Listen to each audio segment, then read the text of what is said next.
Bismillahirrahmanirrahim. Assalamualaikum warahmatullahi wabarakatuh. Kepada pendengar-pendengar di luar, ya, saya Saleh Samad, pengerusi Barisan Bertindak Datum Jelatik, ya, ingin menerangkan sedikit sebanyak tentang isu Datum Jelatik yang makin lantang kita dengar kebelakangan ni. Ya. Jadi untuk saya memberi penjelasan, walaupun di peringkat awal, ya, benda ni dah masuk ke 8 minggu, ya, jadi kita dah jelaskan, ya, dalam kita punya perhimpunan dan juga dalam surat khabar dan TV. Jadi di sini saya ambil kesempatan, ya, untuk menjelaskan sedikit sebanyak, ya, tentang isu Datum Jelatik ni. Jadi Datum Jelatik ni adalah satu projek, ya, yang dibuat oleh pihak PKNS di tapak flat PKNS yang lama di LRT Jelatik, iaitu dalam Taman Keramat. Ya, tempat itu sebenarnya sebelah Bengkel Marah. Ya. Jadi mengikut perancangan, ya, awal, ya, bila pihak Kerajaan Pakatan Rakyat mengambil alih, ya, adalah untuk menaik taraf, ya, flat lama tu. Ya, jadi memang penduduk bersetuju, ya, dan tidak ada bantahan, ya, daripada semua pihak, lebih-lebih penduduk asal, ya, yang ditawarkan dengan orang kata pembasahan yang telah mereka terima, ya. Jadi pembasahan tu memang kalau ikut daripada segi logik memang eloklah, ya. Tetapi yang kita penduduk terkejut, ya, bila kita dapati projek yang dinaikkan adalah bukan projek yang seperti yang dijanjikan oleh Menteri Besar Tan Sri Khalid, ya, dan esko-esko ni. Ya, jadi projek yang dibuat ni adalah projek mega, yang tak pernah kita terfikir. Ya, projek yang begitu canggih, ya, melibatkan dia punya value tu 1.2 billion. Ya, bukan sikit-sikit duit, ya. Jadi kalau saya menengok daripada segi dia punya harga-harga unit yang ditawarkan tu, paling kecil satu bilik adalah RM700,000. Ya, jadi tuan-tuan fikirlah, ya, RM700,000 dan paling mahal RM11.5 juta. Di situ pun kita fikir macam mana projek tu boleh ada dekat situ, kecuali dia ada di sebelah KLCC ke, tak? Barulah kita boleh terima. Ya, tetapi yang mengejutkan lagi, ya, bukan dia nak tawarkan pada orang Melayu yang asal situ ataupun penduduk Melayu sekeliling tu. Macam kita sedia maklum, Taman Keramat ni adalah kawasan 100% orang Melayu. Ya. Jadi tujuan ni sebenarnya untuk membawa orang asing masuk. Ya tak? Ya. Jadi kebetulan isu ni berlaku, ya, dalam masa yang sama kita ada isu di Sabah, ya, Lahad Datu. Ya, macam mana orang luar masuk, ya, tak, awal, ya, dah duduk bertahun-tahun, ada penempatan dia, kita pun terima bulat-bulat, ya, daripada orang daripada selatan Filipina, daripada Sulu, ya, tak? Jadi bila benda tu timbul, ya, dia menceroboh, ya, penganas-penganas ni, ya, dan mendapat sokongan penduduk-penduduk yang awal. Jadi itu jadi satu perkara yang mengerikan. Jadi apa berlaku di Selangor ni, ya, dia mula buka kawasan ni di Datum ni yang bersaiz 5.5 ekar. Ya, dia nak bawa keluarkan Melayu ni masuk bangsa asing, ya, tak? Jadi memang tak masuk akal. Jadi dia langsung tak sensitif, ya, kepada penduduk, ya, di Taman Keramat. Ya, sudahlah janji tu tak ditepati. Ya, tak? Ya, jadi kalau kita tengok apa dia buat ni secara halus, ya, letak harga tinggi, jadi orang Melayu tak mampu.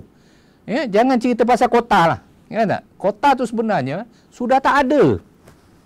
Ya, tak? Ya, dalam saya punya report, dalam saya punya kajian dengan orang kata fakta-fakta yang betul, yang juga dikeluarkan oleh pihak kerajaan negeri melalui PKNS, memang tak ada kota untuk penduduk tempatan. Apalagi untuk orang Melayu. Tak? Jadi saya tak fahamlah, ya, apa tujuan dia. Tetapi bila mengikut kajian saya, ya, Ya, jadi banyak perkara-perkara yang orang tak tahu. Ya. Banyak yang disorok oleh kerajaan pakatan sekarang ni kepada penduduk ya di negeri Selangor. Ya. Jadi apa projek yang dia buat tu semua diam-diam. Itu pasal kebelakangan ni tiba-tiba dia dah jual. Dia jual tanah sana, ya?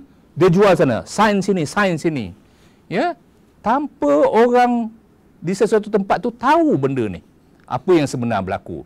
Tiba-tiba dah naik. Jadi bila kita persoalkan kepada MB, so dia kata, ya, dasar kerajaan negeri sekarang ni buat dulu baru berkokok kata. Ya. Jadi di sinilah orang kata lemah dia, ya, menteri besar ni untuk menguruskan ya negeri yang kita sayangi ni. Ya tak? Jadi dia baru dapat satu peluang, satu penggal. Ya tak? Dia dah buat huru-hara. Kalau dia kata dulu barisan teruk, saya rasa ini 100 kali teruk lagi. Saya berani cakap. Sebab saya ada bukti. Saya buat kajian. Ya? Jadi pasal isu datum ni membuatkan saya siang malam dah 2 bulan full time. Ya? Cari buat research, cari information sana di sini. Dan juga kita pun dapat ya banyak ya bantuan dari pihak luar profesional yang volunteer bagi sokongan ya sebagai lawyer ya bahagian-bahagian teknikal ni ya bahagian pembangunan bandar. Jadi dia membantu saya ya menyiapkan satu report ni.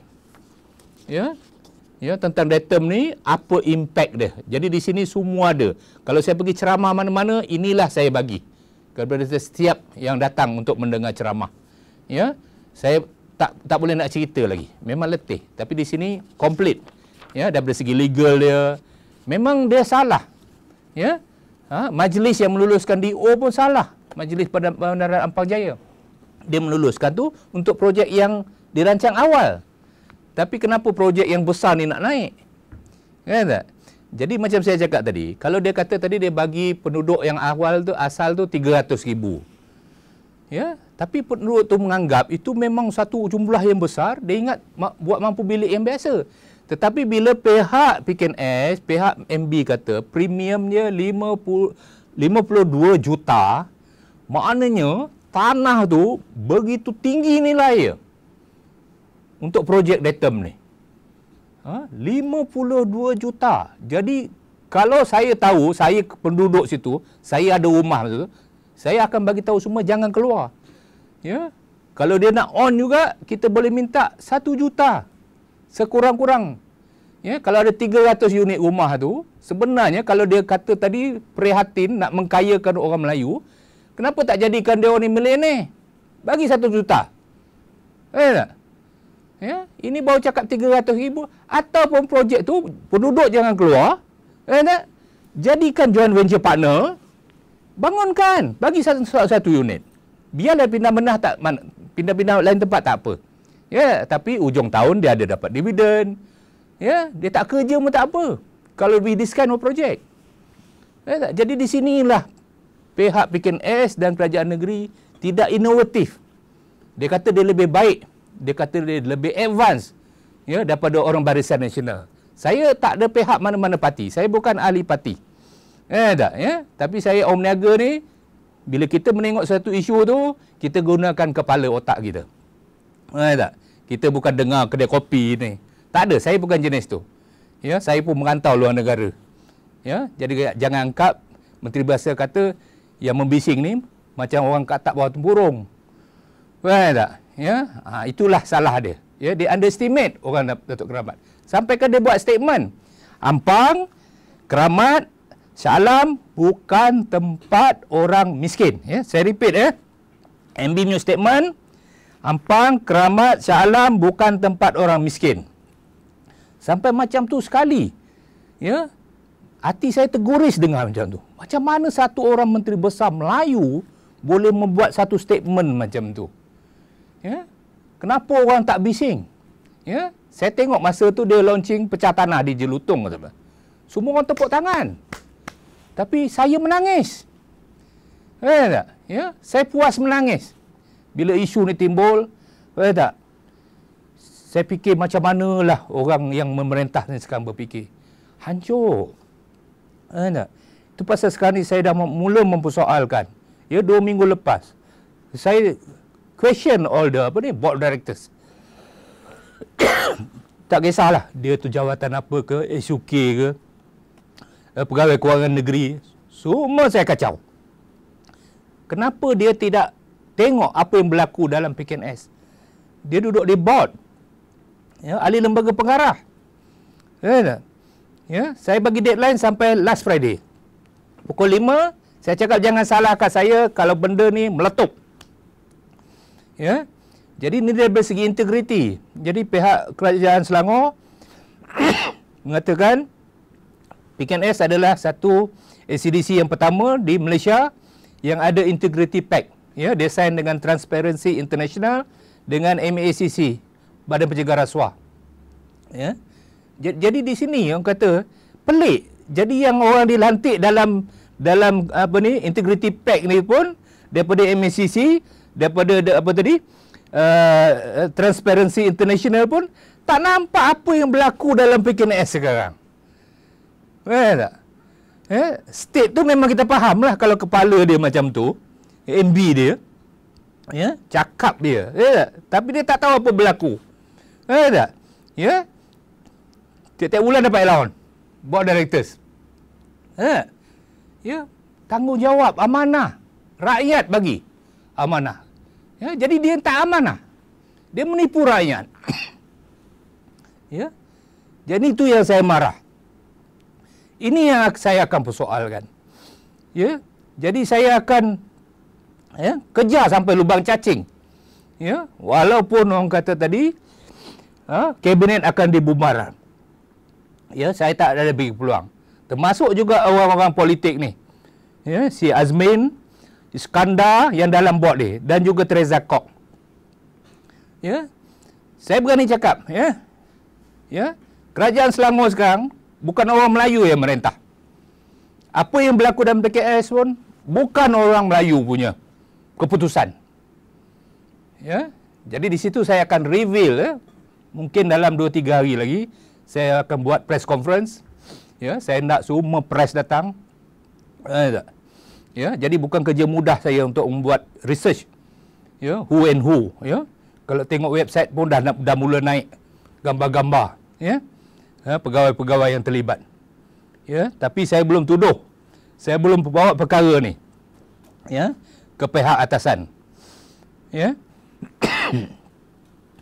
Ya, jadi di sinilah orang kata tadi, ya, puncanya daripada datum kita dapat orang kata menyelongkar, ya, apa sebenarnya berlaku di dalam Kerajaan Negeri Selangor, lebih-lebih lagi di dalam PKNS. Ya, memang menggemparkan. Ya, saya walaupun saya tak cukup tidur, ya, tetapi orang kata berbaloilah usaha saya ni untuk menyedarkan pada orang Melayu di negeri Selangor dan satu Malaysia yang negara kita ni, ya, kita ni dalam keadaan orang kata kritikal. Ya, jadi kita faham, ya, PRU 13 ni akan datang tak lama lagi. Jadi di sinilah, ya, orang Melayu kena sedar apa tanggungjawab dia. Ya, jadi kalau dia kata tadi bagi satu penggal saja, ya. Dia sendiri cakap sebelum Pilihan Raya 12. Bagi satu penggal, cuba dulu. Tapi dia dah cuba, tuan-tuan dan puan-puan. Jadi janganlah cuba lagi. Ya, kita jangan undi. Ya, bagi sokongan kepada, ya, Datuk Seri Najib yang memimpin Barisan Nasional, ya, dan kita sedia maklum dalam Barisan Nasional kita ada MCA, Gerakan, ya, dan juga MIC dan lain-lain parti. Ya, jadi dengan sokongan semua tu, saya rasa tadi kalau kita menang, saya percaya, ya, Barisan Nasional akan menjaga semua kumpulan, ya, bangsa di dalam Malaysia ni. Ya. Jadi itulah, ya, saranan saya, ya, sebelum orang kata pilihan raya yang akan dibubarkan tak lama lagi.